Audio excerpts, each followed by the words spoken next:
Hi, I'm Jim Cummings, voice actor, and I'm here today to answer all your questions from the internet. This is voice acting support.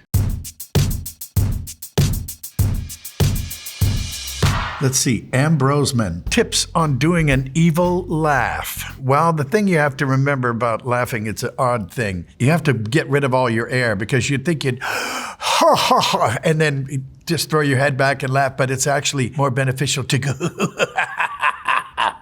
That is an evil laugh. That's Evil Laugh 101. I hope I didn't frighten any of you. Voice acting, lowercase.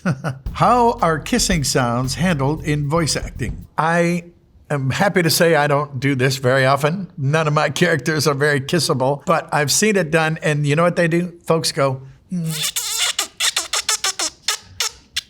and there you have it. That was easy. I'm sorry you had to see that.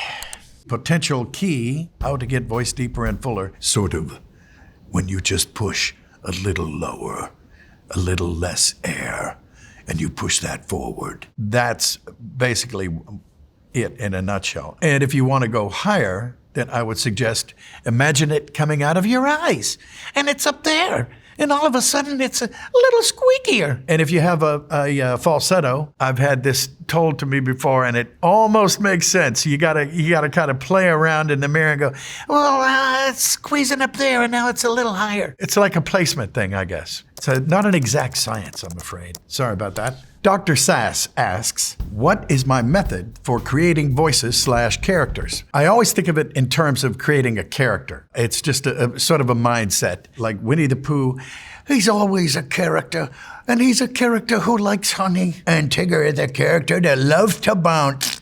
And you let those certain things inform you. I have a friend, Jess Arnell, says what voice acting is small v, but a capital A. And that's what you have to remember. And the thing about voice acting is you have to get it all in the voice. You can sit there and go all day long and no one can hear it. You have to have that mindset. Arkham Patience asks, who is my favorite Jim Cummings character? Well, it might be Winnie the Pooh. And it could definitely be Tigger, because you never know. And hold on there, pal. It could be Pete. He's the oldest Disney character out there. And don't forget Ray from Princess and the Frog, because the women love a man with a big back pouch. And don't forget to remember Don Carnage from Tailspin. I was too fantastic in that role. I know you agree with me. And don't forget, get those turtles. That was Shredder. He's a bad guy. What makes them endearing to me is their characters, and it's always joyous to see other people's reaction. Like for Winnie the Pooh, so many people, I'll do a convention, and knowing that it so obviously is so very, very meaningful to other people, that means something to me. I've had people tell me that Pooh has gotten them through terrible times and many hardships and on. And it's an honor, it's a privilege. It's nice to know, because we do these cartoons pretty much flying solo. Oftentimes we're all alone in a room and we don't have an audience. There's no reaction. You don't know. You're kind of flying blind a bit. To get out there and to the public and see everybody's genuine reactions and how meaningful it is to them is meaningful to me. Yay for you. How do voice acting auditions work? It's always good to see a picture. I always enjoy seeing a picture of the character because that informs you. If he's a big guy, he's going to sound big. From there, you ask questions. Is this guy sneaky? Is he smart? Is he dumb? Is he from England? I always do it this way. Follow their direction. Follow what they say they want. They want this. They want a guy who sounds like he's a tough New York City cop. And then you throw him a curveball, because sometimes that works too. It goes against what they thought, but they didn't think of it, and it hits them the right way, and boom. So give them one as they want, and then give them the next one as you want. It also shows a little bit of versatility, and that's not bad either. This comes from Lunatic Jellyman. How do I convey genuine emotion? Wow, that's a question, all right. Well, you can start by feeling genuine emotion. It's called acting. For instance, get into the scene, and it always helps to know the scene before you're going into it. You know what's going on, the context. One of the hardest things to do is to cry on cue. If you try not to cry and fail, that's a little more genuine than trying to just, oh, woe is me, you know, because it's a bit put on and it feels a bit put on. But if you're trying not to cry and you can't do it, well, that's better. Couches wants me to comment on. Today I learned Jim Cummings, the voice actor for Winnie the Pooh, calls sick kids in hospitals and talks to them in character. It's not like I do it every day, but I have done it, and it's very rewarding, and it's nice. One of the cutest things we did was we had a situation where kids who were on the spectrum and different levels of maladies, and God bless them, they were out there, and it was Pooh, Tigger, Darkwing, Mickey, Minnie, and Donald talking to the little kids on the phone, and we were able to see them. It was very rewarding. They were just so cute, you couldn't even stand it. Hello, Winnie the Pooh, hello, have you got any honey? You know, and oh yes, of course, and I shall share one with you as soon as I see you. Oh, that's great, Pooh's gonna give me some honey. It's just so nice. Here's a good one. Fuzzy Accident wants to know, what does this guy sound like? He's got a pretty good snout on him there, so it might have some of that in there. And it doesn't look like he's the smartest guy in the world. So, well, I was just thinking to myself, oh no, wait, that wasn't me thinking that. That was somebody else. And he's got these big teeth out there, so you might want to do something with those. You know, give him a little whistle, something like that. And I'm sorry, what were we talking about? Don't try that at home. Actually, go ahead. Selecto asks, how do you do gravelly/raspy voices without damaging your vocal cords? Well, you want to keep hydrated, that's for sure. I put a couple cough drops into a little bottle of water or a glass of water and I sip it. I think, like for instance, Taz, when we were doing Tasmania, he's probably the roughest character on me, that's for sure. I requested that we do him on Friday afternoons. So I had the weekend to recover because it does get you a little crispy. You know, you want it to be authentic, you want it to be real, but you don't want to hurt yourself. Know your instrument.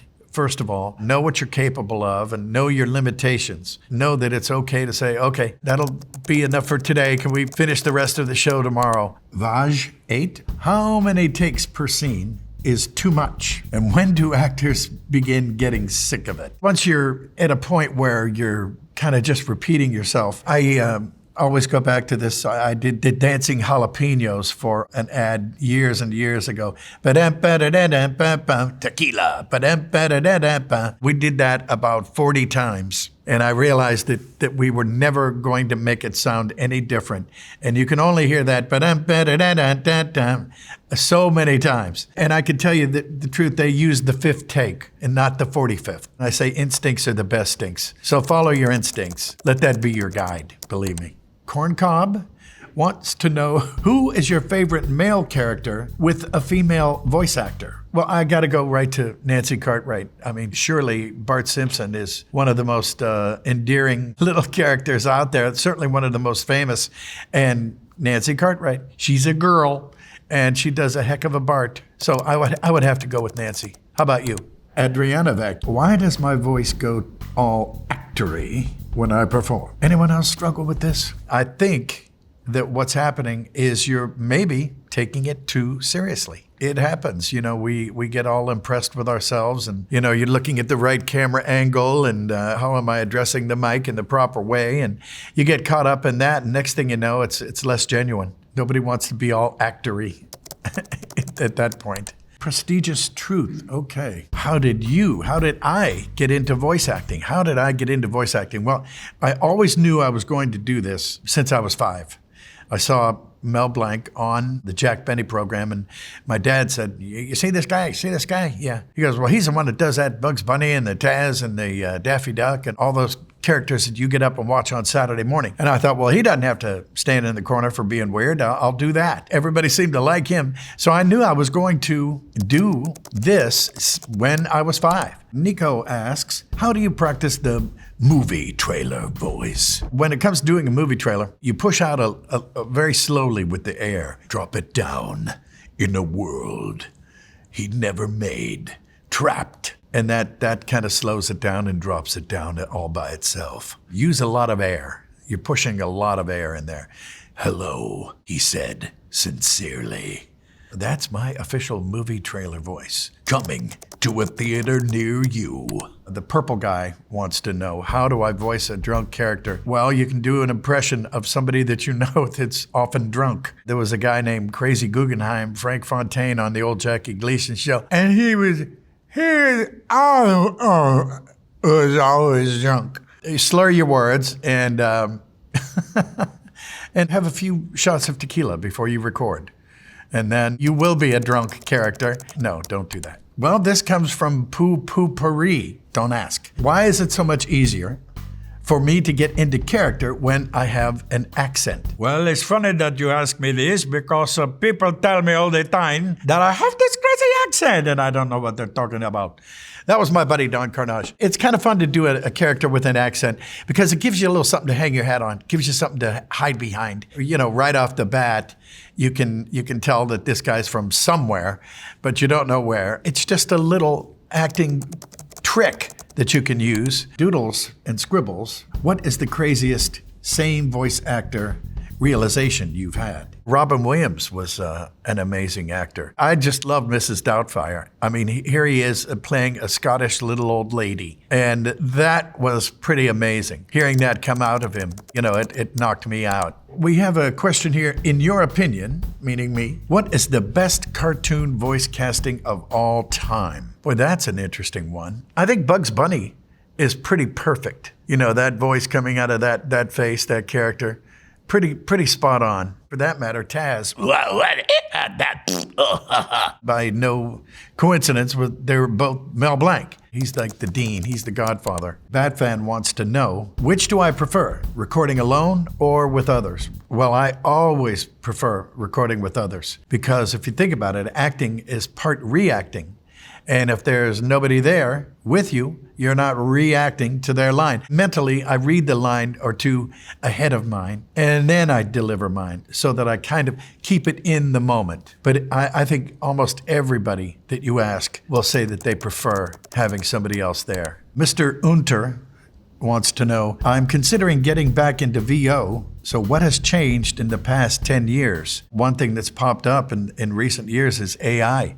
Artificial intelligence. And nobody I know is very pleased about this. I mean, the name alone, artificial intelligence. What else do you need? It's artificial. And it's not very intelligent. You know, the idea that they can simulate a voice or a face or this or that, and then imbue it with human emotion, I just hope it crashes and burns. But other than that, I don't have an opinion. C. Wallace 9 asks, why is there no Oscar category for voice acting? Now, I ask that same thing. I'm a big advocate of that. In fact, if we can get a few people to write a few letters, whoever is out there watching right now, it's almost like a no-brainer. Look at all the casting directors. They're getting their own category, and I'm a huge advocate for that. If anybody's out there in the academy and rattle your cage a little bit, join on, won't you? Sonic Saber 25 asks, do voice actors get paid if a piece of media reuses one of their lines? And the answer is yes. You can't basically lift work that you've already done for A, B, or C and use it over here to sell shoes. So yes, you do get paid.